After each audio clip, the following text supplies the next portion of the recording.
Dux Futuri, un nom latin pour une ambition bien algérienne, éclairer notre avenir en plongeant dans le passé méconnu de nos pionniers du numérique.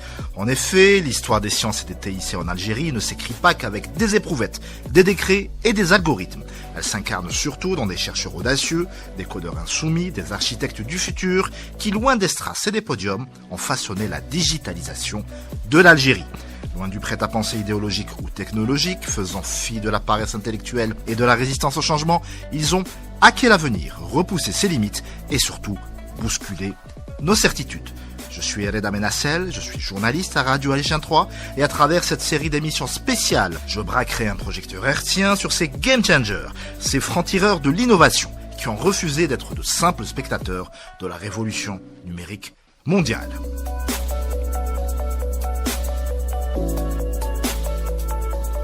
Il est incontestablement l'un des penseurs modernes les plus influents du monde musulman. Philosophe, sociologue, enseignant, diplomate, créateur de la formation continue, auteur d'une dizaine de livres et d'une centaine de publications scientifiques. Mostafa Cherif se situe à l'exacte intersection du savoir et du politique, du spirituel et du rationnel.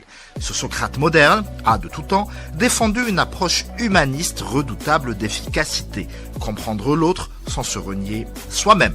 Dans une planisphère secouée par les fractures idéologiques, les crispations identitaires ou les dépendances technologiques, il a choisi une autre voie, plus exigeante, plus risquée aussi, celle du juste milieu dont il fera le credo d'une existence consacrée au dialogue, à la transmission et surtout à la lucidité intellectuelle.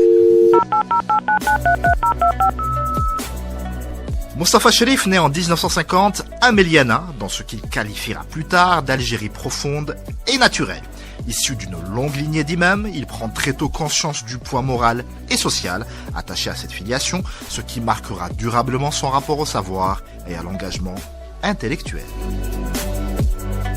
Sur 9 générations, j'ai dit bien 9 générations, mon père et tous les arrière-grands-pères et les ancêtres ont tous été imams. Et ils ont fini à Miliana, à la Zawiya, Sidi Ahmed Ben Youssef. Il y a une shajara taïba, comme on dit, c'est-à-dire en toute modestie, celle de la noblesse spirituelle et qui permet donc d'être fidèle à cette généalogie.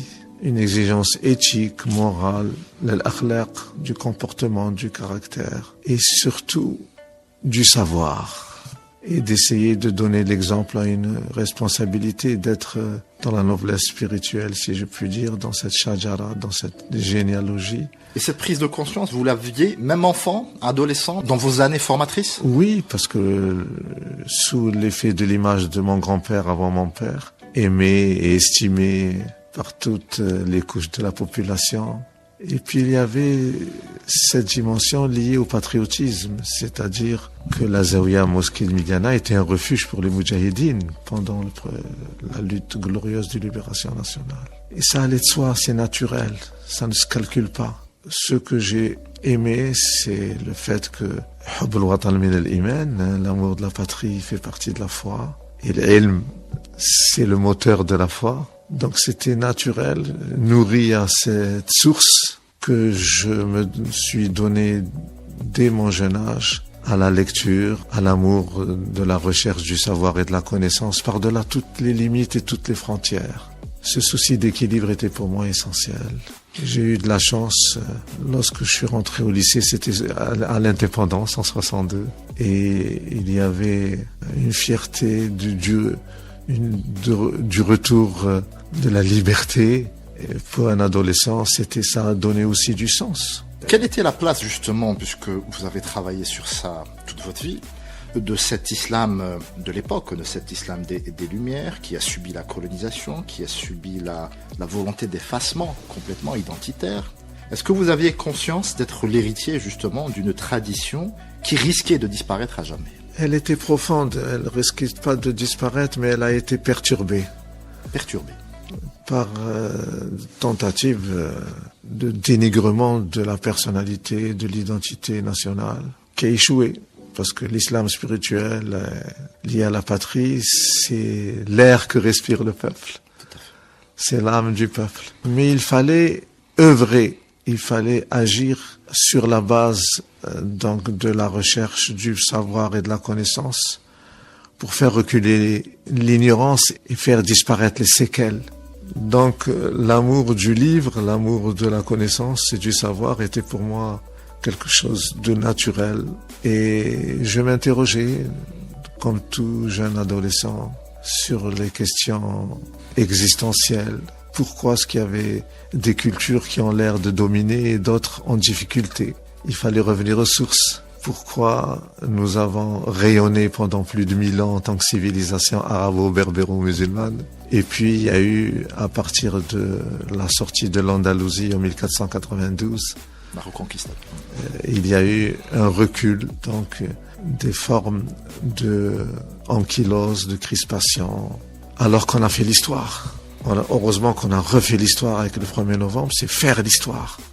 Acte fondateur. En même temps, en dehors des figures du père et du grand-père et des ancêtres et des aïeuls, il y a des grandes figures, l'émir Abdelkader évidemment. Qui vous inspirera toute votre vie. Qui est et à mon qui modèle. Vous allez consacrer 4 ou 5 livres déjà. Oui, qui est mon modèle, qui est ma référence. Celui qui a semé ce qui a permis le 1er novembre.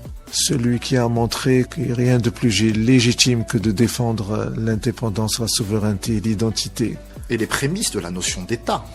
Et en même temps, bâtisseur, fondateur des institutions, ce qui est fait un État. L'Algérie millénaire a retrouvé sa dimension de État-nation avec l'émir au sens moderne du terme.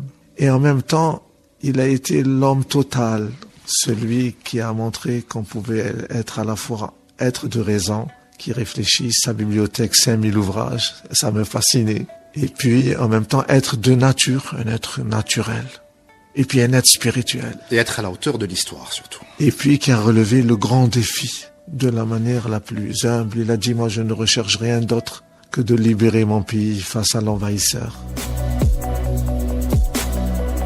Mustafa Cherif vouera toute sa vie une admiration inébranlable pour Abdelkader Ben Mouhyiddine, l'émir qu'il considère comme un homme total.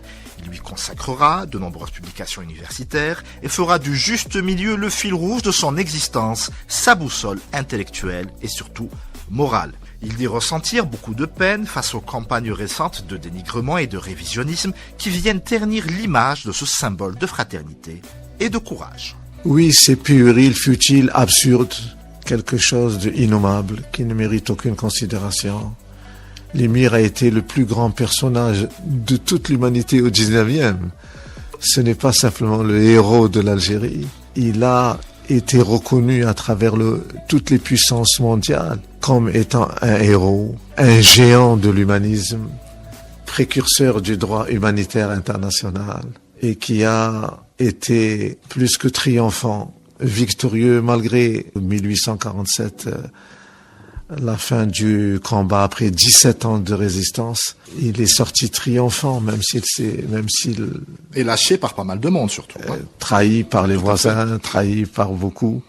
L'émir Abdelkader, c'est le modèle de l'homme total, le patriote, chef de la résistance, qui a tenu à être soutenu par son peuple avec 2 moubayas, pas simplement une, qui a compris que c'est le savoir et la connaissance donc, qui sont la base de la civilisation. Donc il a érigé, édifié un État sur cette base de la raison et de l'amour de la patrie. Et en même temps, ce n'est pas un hasard, c'est parce qu'il est algérien. C'est sa culture algérienne qui a fait de lui cet homme équilibré, qui était dans la bravoure, dans l'honneur, dans le courage, dans le sacrifice. Et pour le jeune Mustafa Cherif, c'était un modèle à atteindre? C'était un C'est idéal? le modèle à atteindre, absolument. Il me permet de comprendre que notre culture, c'est la culture de la dignité. L'algérianité, c'est la culture de la dignité. C'est celle qui défend avec un souci de justice, d'équité, les causes justes. L'Algérien est épris de justice. Il est celui qui refuse toute forme d'oppression et d'injustice. C'est ce qui caractérise notre manière d'être et en même temps épris de savoir et de connaissance par-delà toutes les limites. Voilà ce qui m'a fasciné, qui m'a inspiré, et le savoir et les valeurs éthiques. l'Algérien, l'émir nous a appris qu'il n'y a pas de paix sans justice. On peut parler de paix, mais c'est la justice qui est la condition de la paix. كنت عليها غاير يا عبد القادر بن محي الدين الإمام يا أمير البطال راهي أرض الجزائر يا عبد القادر حرة وتهدي لك السلام يا أمير البطال راهي أرض الجزائر يا عبد القادر حرة وتهدي لك السلام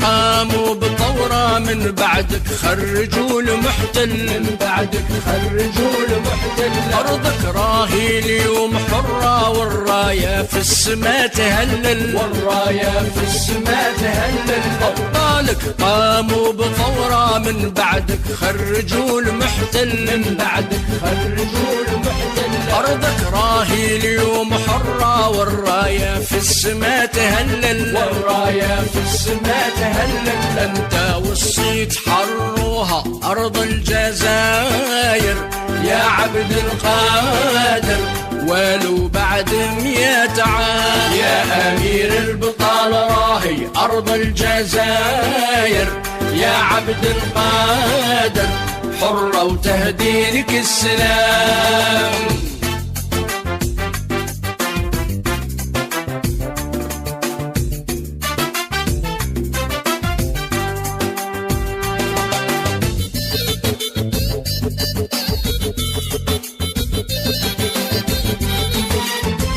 فوق 17 سنة وانت بجهاد مستمرة وانت بجهاد مستمرة والمقطع والدفنة عبرالي مني يعتبر عبرالي مني يعتبر فوق 17 سنة وانت بجهاد مستمرة وانت بجهاد مستمرة والمقطع والدفنة عبرالي مني يعتبر عبرالي مني يعتبر ما زال الشعب في طريقك للعلا ساير يا عبد القادر حامي وطنه على الدوام يا أمير البطال راهي أرض الجزائر يا عبد القادر حرة وتهدي لك السلام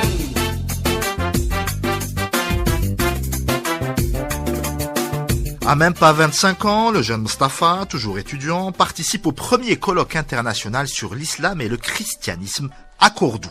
Une rencontre pionnière dans le courant du dialogue islamo-chrétien.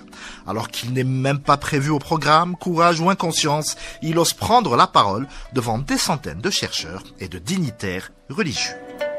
En 1975, il y a eu le premier grand colloque international du XXe siècle à Cordoue. Et à l'époque, il y avait le chef de délégation, Cheikh Hamani, le vieux Allah Yarhamou, président du Haut Conseil islamique, avec toutes les plus grandes sommités islamiques, les ulama islamiques et les savants et autorités religieuses chrétiennes autour de la Méditerranée. Et vous étiez encore étudiant à l'époque? J'étais encore étudiant, le plus jeune des participants. C'était un colloque sur la personne du prophète sallallahu alayhi wa sallam et du Messie Isa salam alayhi, sur les deux grandes figures. Jésus et Mohammed sallallahu alayhi wa sallam, salam alayhim. Et il y avait, chacun défendait la figure tutélaire de chacune des grandes religions. Qui représente la religion de chacun.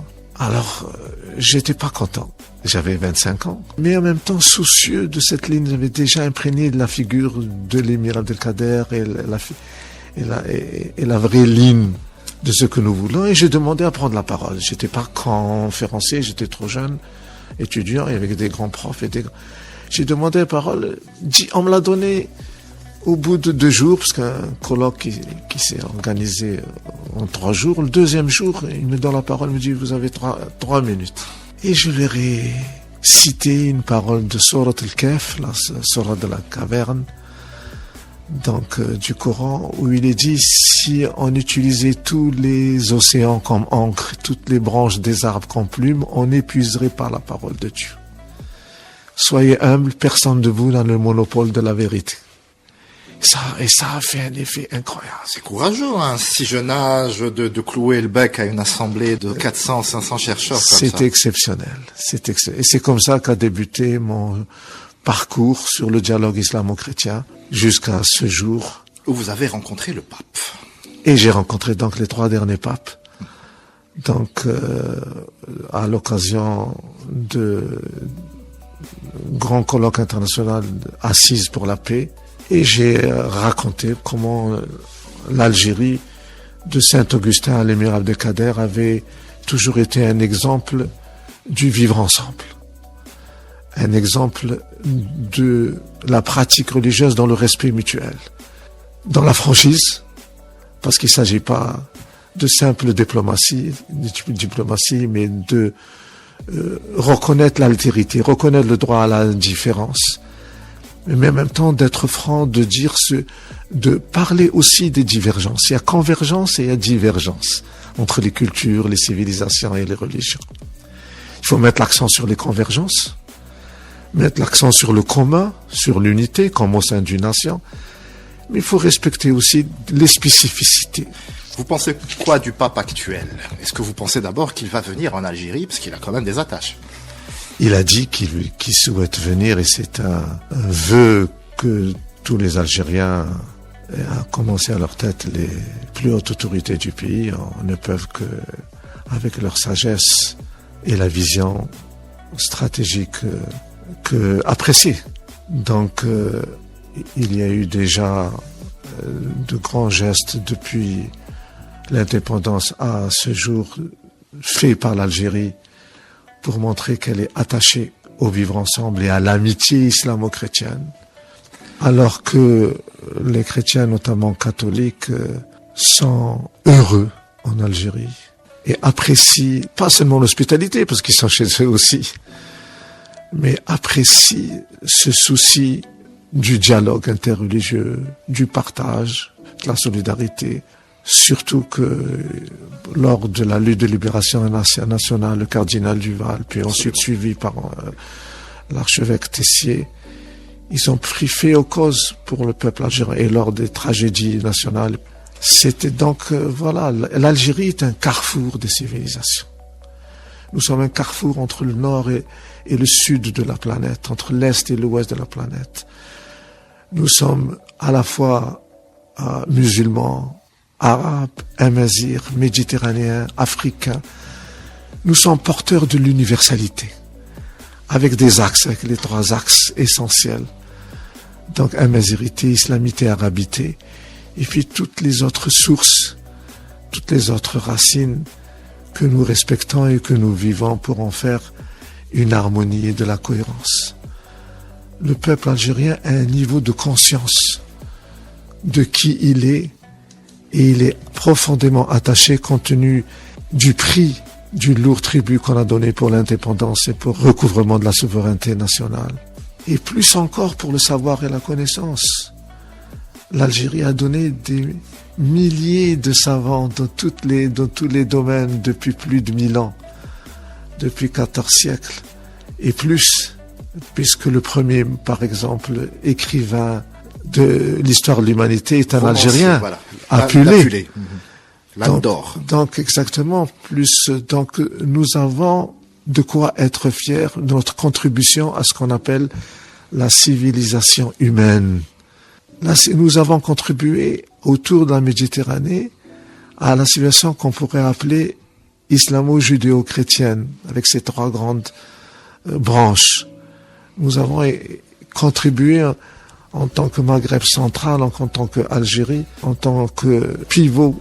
Donc nous avons contribué à cette civilisation. Nous avons contribué à la civilisation de la pensée gréco-arabo-berbéro-romaine, à laquelle vous avez consacré un ouvrage en 89 qui s'appelle Culture et politique au Maghreb. Exactement. Donc tout mon souci, c'est de montrer que notre participation est précieuse et notable dans ce qu'on appelle la civilisation humaine. L'Algérie a été une forteresse à la fois de cette culture de la dignité, mais en même temps une source du savoir universel. Un grand savant italien est venu apprendre la mathématique à Béjaïa, et que nos historiens, nos théologiens, nos mathématiciens, nos scientifiques, ils sont nombreux qui ont permis à l'Europe en particulier et au monde en général à bénéficier du savoir. En 1978, l'étudiant Mustapha Cherif devient le docteur Mustapha Cherif, avec dans sa besace 2 doctorats. L'un en lettres et en philosophie, l'autre en sociologie, obtenu à l'école des hautes études en sciences sociales de Paris. Il rejoindra rapidement l'université d'Alger et se consacrera à l'enseignement pendant toute une décennie. L'inspiration spirituelle est importante pour donner des repères éthiques, des valeurs morales sur la conduite à tenir, mais la sociologie et la philosophie nous permettent de comprendre le réel sur des faits concrets, logiques, j'allais dire presque mathématiques, parce que Dieu nous a dotés de raison pour justement améliorer la condition humaine. Que nous pouvons nous améliorer, que nous pouvons être les meilleurs. J'ai ce souci de rechercher l'excellence.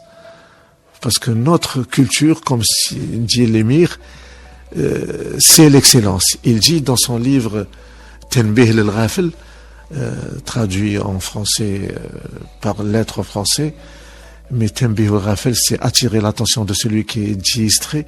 Il dit, je ne trouve pas plus grand défaut que de ne pas utiliser la raison pour améliorer la condition humaine. Le prophète nous dit, allez en Chine, jusqu'en Chine pour rechercher le savoir. Exactement. Donc il ne s'agit pas simplement de s'enfermer dans un savoir traditionnel. Ou de la recherche fondamentale, mais c'est de la recherche appliquée. Absolument. Il s'agit d'avoir des grilles de lecture logiques, rationnelles, liées à l'observation, à la comparaison, à la déduction. C'est des qualités humaines que nous devons saisir. Et tout cela pour maîtriser le langage, pour maîtriser le discours. Donc, quand on dit « je pense, donc je suis », si je pense, c'est que j'assume ma qualité humaine. René Descartes. Absolument, et de ma qualité humaine. Et j'étais passionné par ce débat entre Ibn Rushd et Ghazali, entre foi et raison. Donc, il y a totalement la possibilité donc de les harmoniser, de les articuler. Il n'y a pas de contradiction entre le cœur et la raison, entre la foi et la raison, entre les sciences traditionnelles et les sciences modernes. Et l'erreur de la modernité occidentale, c'est d'avoir cloisonné, séparé, opposé. Il ne s'agit pas de confondre, il faut distinguer les différentes disciplines scientifiques et du savoir, mais il faut garder le lien. Garder le lien parce que ce que nous voulons, c'est l'harmonie et la cohérence. Garder le lien entre l'unité et la diversité. Garder le lien entre le principal et le secondaire. Garder le lien entre le général et le particulier. On peut pas. Certains veulent nous couper de nos racines, et d'autres veulent nous couper du devenir et du progrès. On les veut les deux. Et c'est les racines et les ailes. Absolument. Et c'est ça, et mon souci lié au savoir.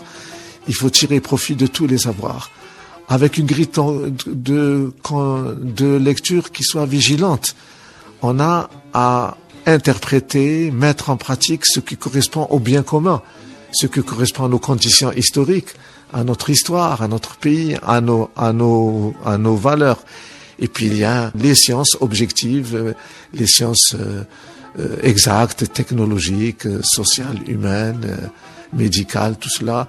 Ça dépasse les particularités culturelles, c'est le savoir universel, il faut l'assumer.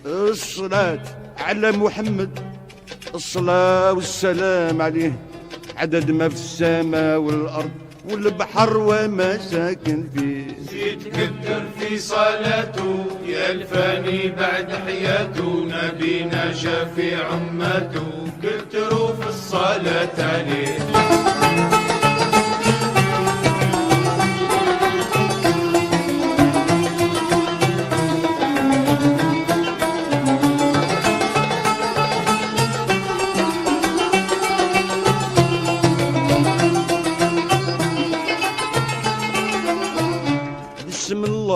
نبدا نشدي يا مولاي كمل قصدي نمشي نزور السيد سيادي راه قلبي متولع بيه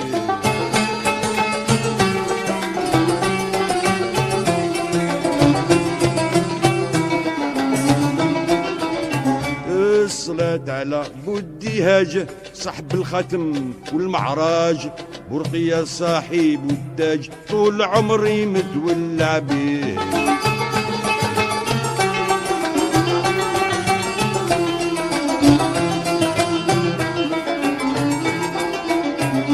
الصلاة على محمد الصلاة والسلام عليه عدد ما في السماء والأرض والبحر وما ساكن فيه يتكثر في صلاته يا الفاني بعد حياته نبينا شفيع أمته كثروا في الصلاة عليه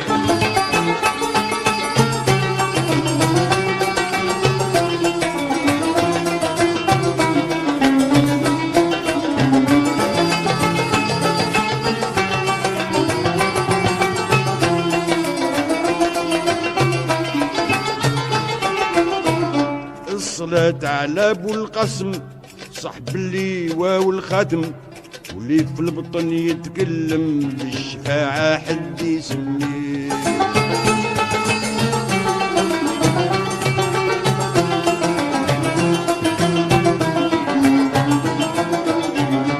عيد الحدار قصية يا اللي صنت ليا يوم زاد سيد رقية كانت يمنا حملة بيه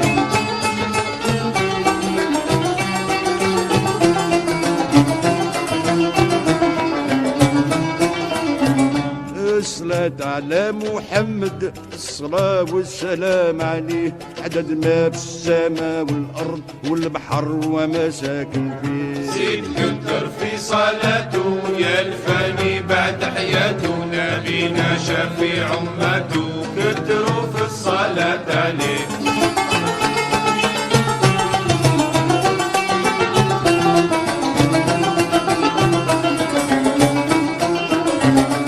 En 1990, le professeur se mue en politique lorsqu'il est nommé ministre de l'enseignement supérieur. Cette fonction lui permet de réaliser dans la foulée sa plus grande fierté, l'université de la formation continue, qui donnera naissance à Radio UFC quelques mois plus tard.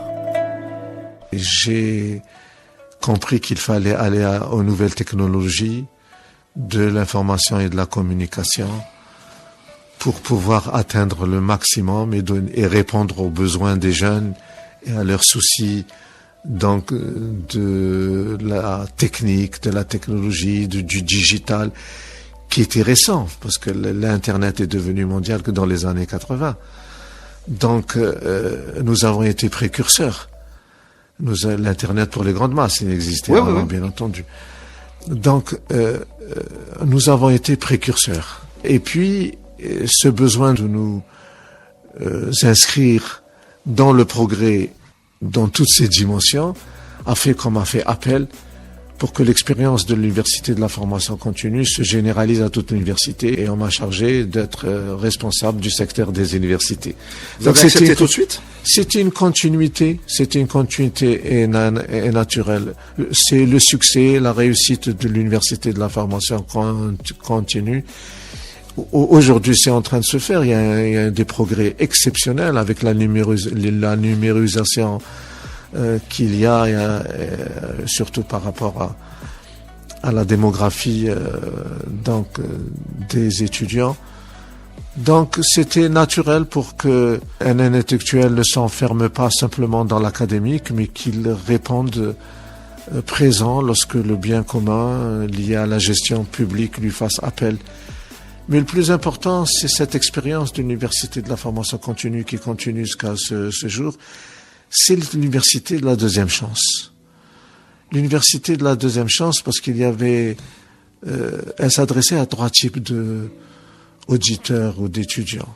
Premièrement, ceux qui ont une expérience professionnelle et qui visent la reconversion, la promotion sociale. Ils n'ont pas de diplôme, ils stagnent dans l'élévation de la responsabilité professionnelle, économique et sociale. Donc leur donner la possibilité de faire une formation alors qu'ils sont âgés, qu'ils n'ont pas le baccalauréat, mais ils ont l'expérience qui est l'élément essentiel, ils ont la compétence. Donc elle répondait aux besoins. Deuxièmement, à ceux qui, pour des raisons X, pour des raisons sociales, de moyens, des raisons de santé, ne peuvent pas aller à l'université, qui ont difficulté à atteindre l'université. Et puis, il y a ceux qui souhaitent une formation supplémentaire. Donc, elle répondait à des besoins économiques, sociaux, culturels. Elle s'appuyait pour la première fois dans le monde arabe et dans le monde africain sur les nouvelles technologies de l'information et de la communication. Donc, une émission télévision Radio UFC, une radio UFC, des cours par correspondance numérisés. D'ailleurs, j'en profite pour vous remercier pour l'émission du vendredi, justement, dont vous étiez l'auteur à l'époque. C'est la toute première émission autour de l'informatique d'été ici en Algérie. C'était grâce à vous, c'était grâce à l'UFC, c'était le Juma Asbah. Exactement. Pour ma génération, c'était vraiment le rendez-vous à ne pas rater. Absolument. Tout le vendredi matin, émission sur le savoir et la connaissance à partir du digital, d'éthique, les nouvelles technologies de l'information et de la communication. Et je vous prie de croire que pour un gamin de 10 ans, c'était vraiment des étoiles dans les yeux. Et ça m'a touché de voir justement le feedback exceptionnel dans toutes les chaumières. Tout le monde attendait le vendredi matin. Et nous avons semé cet amour de la connaissance dans sa dimension la plus scientifique, la plus nouvelle, la plus moderne, que l'Algérien peut justement se mettre aux nouvelles technologies de l'information et de la communication, tout en sachant trier, tout en sachant vérifier, tout en sachant... Cette rigueur scientifique nécessaire à l'effort intellectuel. Avec la rigueur scientifique, l'effort intellectuel, du débat, de la discussion, sur la base scientifique de l'échange, avec la mémoire du passé et en même temps la projection et dans l'avenir. Alors voilà, c'est une expérience exceptionnelle. Est-ce qu'on peut dire que c'est votre plus bel héritage? C'est le plus bel héritage avec celui d'avoir fait entrer dans les cœurs le concept de juste milieu, la culture du juste milieu, la culture du vivre ensemble, dans la fierté et la dignité, mais dans l'amitié et la fraternité avec tous les êtres humains. Cette voie du juste milieu sera mise à l'épreuve durant la décennie noire de triste mémoire. Mostafa Cherif sera témoin des ravages de la violence et de l'intégrisme. Cela ne l'empêchera pas de poursuivre son engagement pour l'altérité en créant, avec Michel Lelon, le groupe d'amitié islamo-chrétienne, le GAIC, un espace de dialogue interreligieux. Je savais que c'était une monstruosité vouée à l'échec. J'étais confiant sur les ressources et sources morales, psychologiques, culturelles, historiques de la nation algérienne, État et peuple en même temps. Nous étions confrontés à une tragédie sans nom, innommable, mais les institutions, les ressorts de la société algérienne, psychologique, morale et politique, en se ressourçant à la fois au 1er novembre et à notre histoire ancienne, nous ont permis de ne pas sombrer alors que le danger était là. Et puis, autre leçon, c'est que nous avons fait face avec dignité, avec un sens élevé de la solidarité, à l'avance sur d'autres situations qui allaient venir dans le monde. Vous n'avez jamais perdu espoir? Jamais.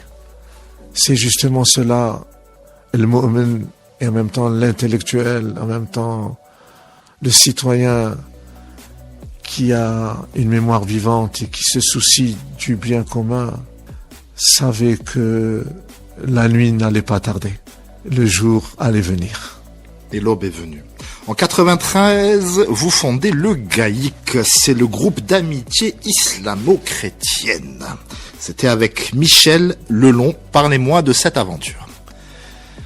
Alors, autour de la Méditerranée, c'est suite justement à la première graine de cette conférence internationale en 1975 à Cordoue, où il y avait donc Michel Lelon, il y avait Henri Tessier, il y avait d'autres personnalités de l'Algérie et de la Méditerranée, nous avions dit il ne faut pas s'arrêter à un colloque.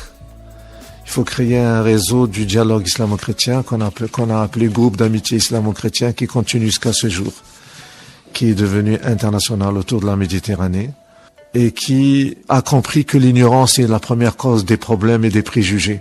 Donc il fallait mettre en pratique un concept coranique, ta'arruf, l'interconnaissance, s'entreconnaître. Parce que les ma'arfak khasrak qu'on dit en algérien, c'est la sagesse populaire. La sagesse populaire, nous y tenons. Donc, pour montrer qu'il ne s'agit pas de relativiser tout. C'est pas de relativisme ou du syncrétisme. Chacun tient à ses principes, à ses valeurs, à ses rites, à son culte, mais cela n'exclut pas l'écoute, l'échange, le partage, les passerelles, pour s'enrichir mutuellement et tenir aussi ensemble des positions pour s'opposer à toute forme d'injustice dans le monde, si cela est, car nous devons ne pas être naïfs. Le monde est dur, le monde est difficile, le monde est un monde problématique. Il faut de l'unité, de la solidarité pour faire face à cette dureté du monde, notamment géopolitique.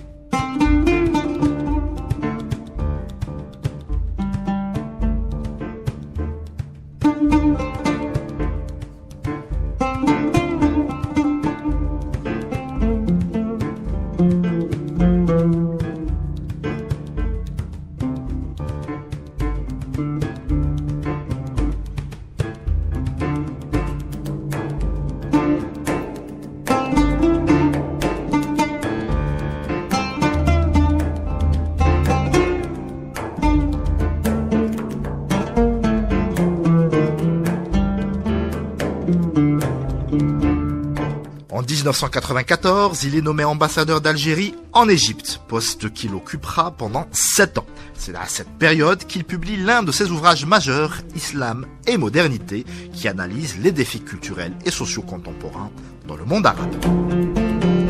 Instructif, utile, parce que c'est quand même une capitale sur le plan de la civilisation musulmane et de la culture arabo-musulmane important, et nous avons réussi à obtenir le soutien de l'Azhar dans l'épreuve que nous vivions en Algérie, le soutien de l'Azhar, le soutien bien entendu de la Ligue des États arabes, et le soutien des élites et de l'opinion publique.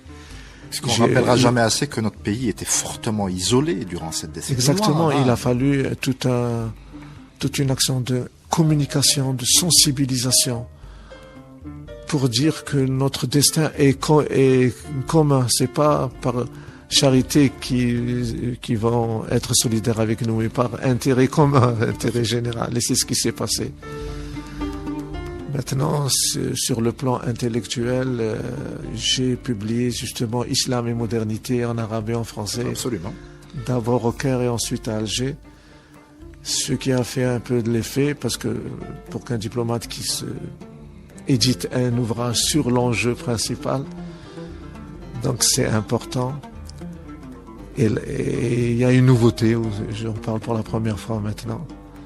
Il y a une nouveauté, mon dernier livre qui n'est pas encore paru à Alger, mais qui est paru à l'étranger, s'intitule « Lire le Coran interprété » et renouveau, a été traduit en arabe par l'Azhar, qui le sort dans quelques jours, qui a été touché qu'un Algérien nous explique comment aujourd'hui il faut expliquer au monde moderne, à l'Occident notamment, ce qu'est notre religion.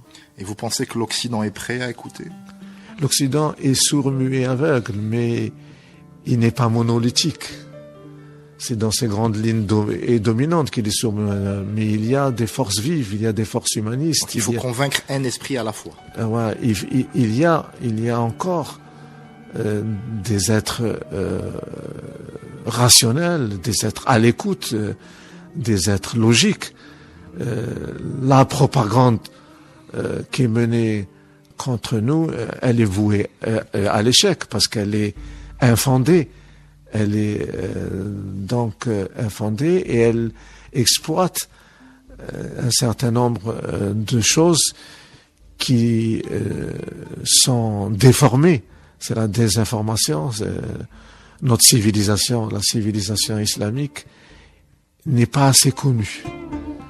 Elle a contribué de manière décisive. C'est la charnière entre le monde antique, le monde antique ancien et le monde moderne. C'était le moment décisif. C'est grâce aux mathématiciens musulmans, aux physiciens musulmans, aux astronautes musulmans, aux philosophes musulmans. La traduction des philosophes grecs. Absolument. Donc nous avons en tant que musulmans traduit tout l'héritage indien, perse, romain, grec, chinois, et nous l'avons intégré dans le moule, la grille musulmane, et nous l'avons transmis au monde moderne et notamment à l'Europe. Nous avons pris et donné. Donc là, pour retrouver aujourd'hui, il n'y a plus de civilisation universelle. Il y a des civilisations anciennes, des traces dont nous sommes les représentants. Mais la modernité, elle n'a pas su créer une civilisation. Elle a réalisé des progrès technico-scientifiques prodigieux, exceptionnels. Elle a eu même des révolutions sociales et politiques. Mais l'homme équilibré, l'homme total, elle n'a pas réussi à le mettre en place. Parce ça ne suffit pas d'être un homme technologique ou réussir le progrès matériel. Il y a le progrès moral, psychologique, mental, éthique, humain. D'où que beaucoup de philosophes européens, pas simplement des critiques de l'extérieur, considèrent qu'il y a un problème de déshumanisation. Et ils sont inquiets sur ce problème de marchandisation du monde. La vie est devenue une marchandise simplement. Le commerce est une bonne chose, mais la marchandisation, le consumérisme l'est beaucoup moins, et tout n'est pas marchandise. La dignité, c'est pas une marchandise. Le corps humain ne doit pas être une marchandise. La dignité n'est pas une marchandise. Le rapport au divin a été marginalisé depuis 3 siècles environ par la culture dominante qui est la culture occidentale. Ils ont mis l'accent sur 3 choses pour donner un peu quelques repères philosophiques ou culturels. Sur l'autonomie de l'individu. Ce qui leur raconte, c'est l'autonomie détachée de tout ce qui vient, disent-ils, entraver sa volonté et sa autonomie. Donc l'autonomie de l'individu est devenue pour eux un premier essentiel. Deuxièmement, ils ont mis l'accent sur la rationalité. La raison, moteur de l'histoire. Plus de mythes, plus de religion, plus etc. Seulement la rationalité. Troisièmement, sur l'économie de marché. Le laisser faire, laisser passer. Le fameux Dieu est mort. Absolument. Donc, la civilisation, Nietzsche a bien dit, c'est lui, nous sommes la civilisation de la mort de Dieu. Mot horrible, qui n'a pas de sens, mais qui signifie qu'il y a une coupure, que leur modèle d'être humain n'est plus celui qui existait depuis des millénaires partout, pas simplement islamique. Alors, aujourd'hui, il faut du débat, du dialogue des civilisations, pour retrouver une civilisation, non pas un retour en arrière, mais retrouver l'humanité dans toutes ses dimensions. Ça m'amène à vous parler du prix de l'UNESCO que vous avez reçu en 2013. C'est justement pour ce dialogue interculturel. Tout à fait. J'ai eu l'honneur de recevoir le grand prix du dialogue interculturel de l'UNESCO. Donc, pour récompenser et encourager tout ce que j'essaye de faire avec d'autres amis, d'autres intellectuels, algériens et autres, pour que le vivre ensemble soit une réalité et pas quelque chose qui est... Pas un concept. Voilà. Qui est simplement un idéal. Un slogan. Voilà.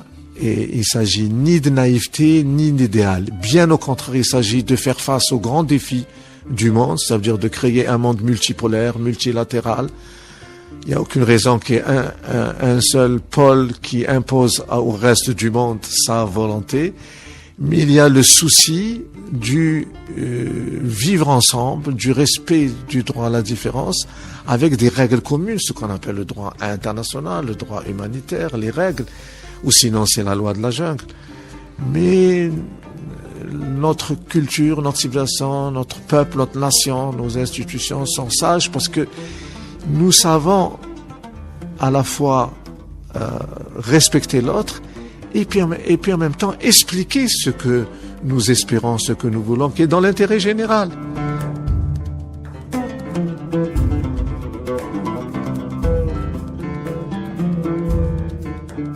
Loin de se reposer sur ses lauriers, le docteur Moustapha Cherif continue de s'intéresser aux soubresauts du monde. En 2023, il consacre une grande conférence à l'intelligence artificielle à Alger, dans l'amphithéâtre de l'École supérieure des affaires. L'intelligence artificielle est la plus grande invention de l'histoire de l'humanité. Ah, carrément. Clair, net et précis. Après l'écriture, après l'imprimerie, après l'électricité, après la révolution industrielle, après l'Internet, c'est l'aboutissement final de toutes les découvertes de l'humanité qui ont fait l'essor du savoir et de la connaissance. Les algorithmes sont devenus la nouvelle arme et puis, certains le disent, nouvelle menace sur notre humanité. Pour le moment, c'est maîtrisé. Mais il faut bien surveiller ce qu'on appelle l'usage. Il y a 3 enjeux liés à l'intelligence artificielle. L'enjeu des algorithmes. Il faut que nous soyons producteurs d'algorithmes. L'enjeu du contenu, de la data, de la big data. Il faut que nous soyons, nous, producteurs de ce qui se dit sur nous. Il faut que nous soyons, nous, les producteurs, Notre souveraineté numérique. Absolument, c'est ce qui circule sur notre monde, il faut que nous ayons notre part. Et troisièmement, sur les métiers, elle va changer les métiers, la manière de travailler, la manière d'apprendre, il faut être à l'avance. Nous avons été à l'avance avec l'UFC, aujourd'hui l'Algérie continue d'être en avance. Elle a créé une école pratiquement dans chaque université de l'intelligence artificielle. On est fiers du travail qui est en train de se faire. Il ne faut pas que ça devienne une boîte noire dont personne ne sait ce qui se passe dedans. L'intelligence artificielle risque de devenir une boîte noire. La générale, celle qui crée même ses propres algorithmes qu'on ne peut plus contrôler. Il y a un risque. Mais pour le moment, les grands acteurs sont en train de dire que c'est under control pour le moment. Mais il y a des usages qui peuvent être menaçants et dangereux. Les usages de l'intelligence artificielle. L'inconvénient le plus évident, c'est qu'elle rend l'homme feignant. Clairement. C'est que le cerveau ne travaille plus. Il sollicite Gemini, ChatGPT et d'autres au lieu de faire travailler sa propre réflexion.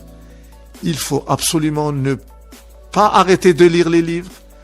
Il faut ne pas arrêter de réfléchir, ou sinon la machine va prendre nos places. Alors, est-ce que c'est la machine qui va se déshumaniser ou est-ce que c'est nous qui allons nous déshumaniser? Il faut que ni la machine ni nous ne se déshumanisons. Le juste milieu dont vous parliez. Restant humain, il faut garder le lien entre l'intelligence artificielle, technologique, scientifique et notre humanité. L'intelligence humaine, elle est en vérité inimitable, mais nous avons besoin de la machine en termes d'efficacité, mais faisons attention pour que la machine reste humaine et que nous soyons nous, ne devenons pas une machine, mais restons pleinement humains.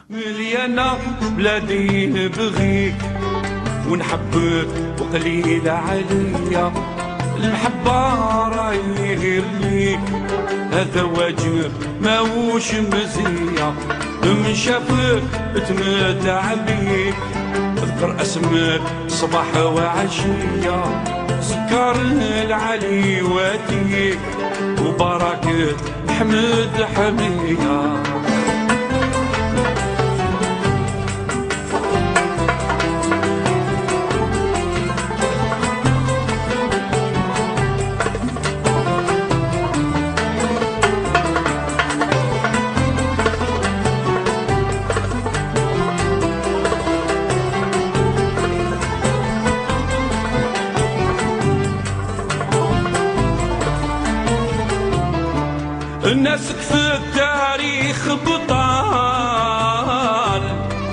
هاد ولد ساير عظامة ياك الأمير وبن علال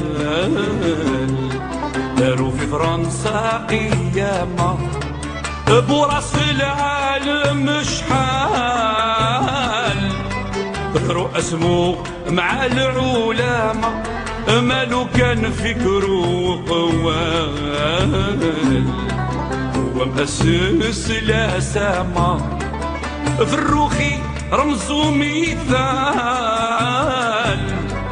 علم فكر وشامة ذاك صحيح رب الأجيال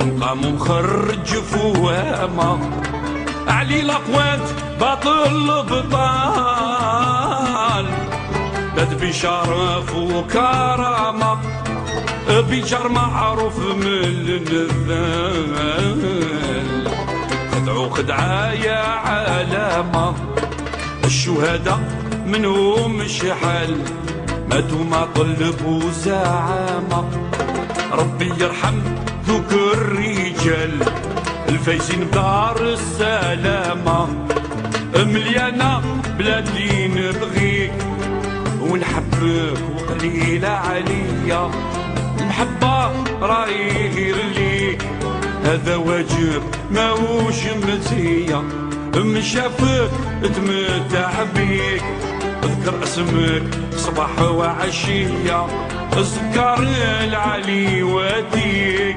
وبركة حمد حمية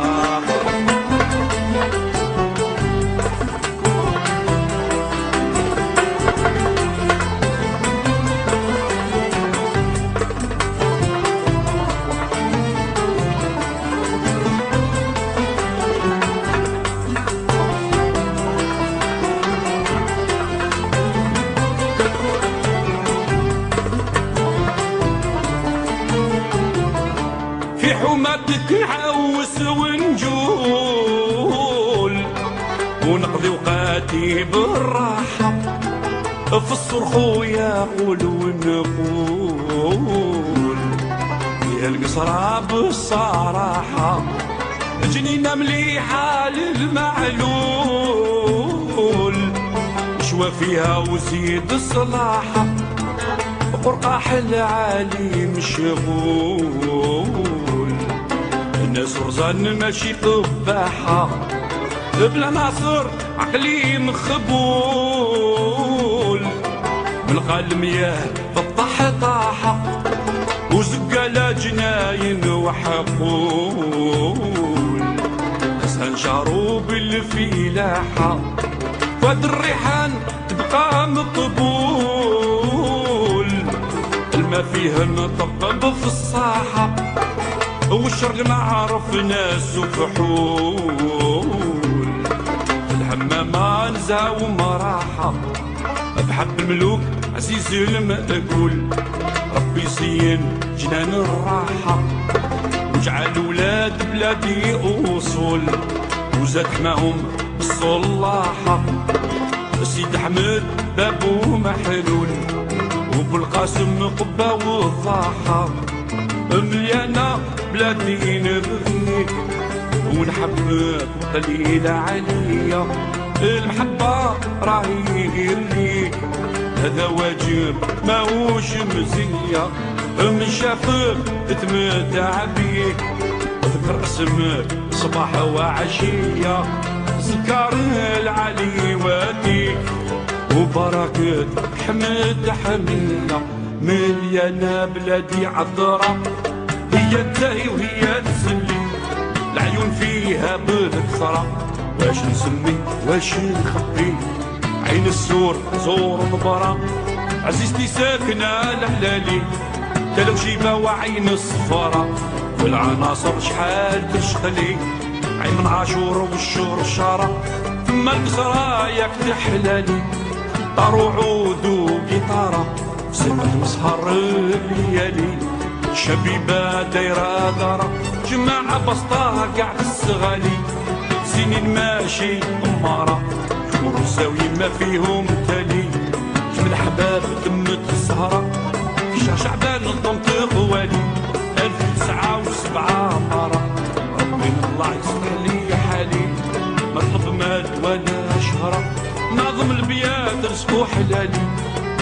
شوفها وطلب بسطرة. هي كانت للأجيالي مليانة بلادي نبغيك ونحبك وقليل عليا الحبة راهي غير ليك. هذا واجب ماهوش مزية نشافك تمتع بيك ترأسمك صباح وعشية سكر العلي وديك وراك تحمل تحمية تاريخ وشرف للملوك والأمراء رومان وعرب ونصارى دين وفن وعمارة ونسوق تتجارة فيك الربح بلا خسارة. ربي يرزق ناسك قدرة يفهموا بالإشارة ينصرهم ربي ينصرك ويحميهم بالغدرة. قولوا معايا يا حضرة الله يسترنا من الحقارة. حقرة الحقار مرة تجرح قلبي ما يبرى. الله يسترنا من الكفرة نفوزوا بالجنة الخضراء.